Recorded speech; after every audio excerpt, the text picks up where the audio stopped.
Jitendra music centre बरहा।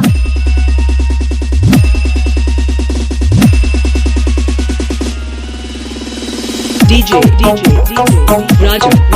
जितेंद्र भाई का जो लोग गाना सुन रहे हैं उनका आदर सहित स्वागत करते हैं। डीजे जितेंद्र बरहा। Mobile number 8349609069।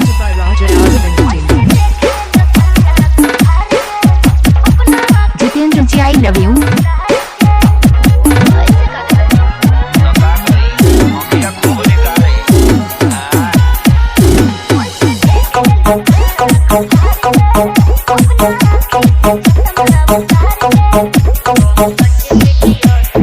बजाते रहना ई जितेंद्र भाई।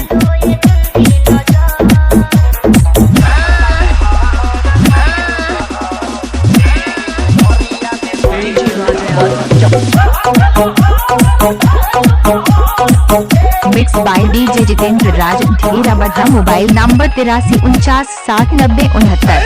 डीजे राजा यादव सहसा।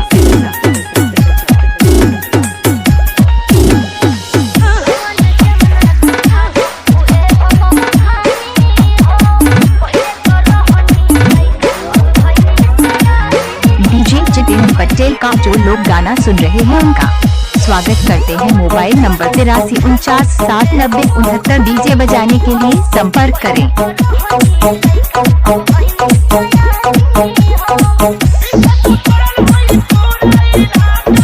जितेंद्र जी आई लव यू।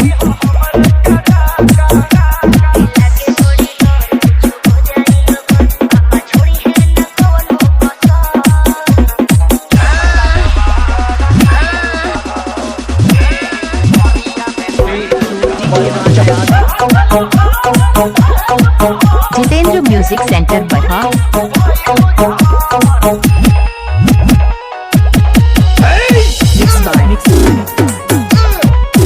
राजा यादव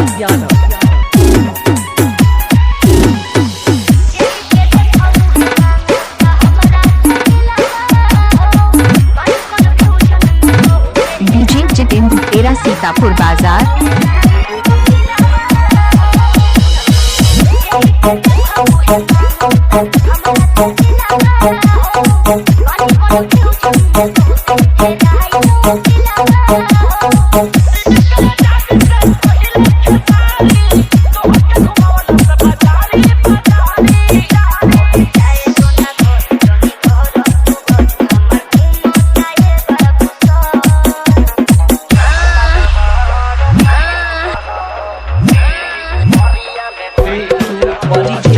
जितेंद्र भाई का जो लोग गाना सुन रहे हैं उनका आदर सहित स्वागत करते हैं। डीजे जितेंद्र बरहा। Mobile number 8349609069।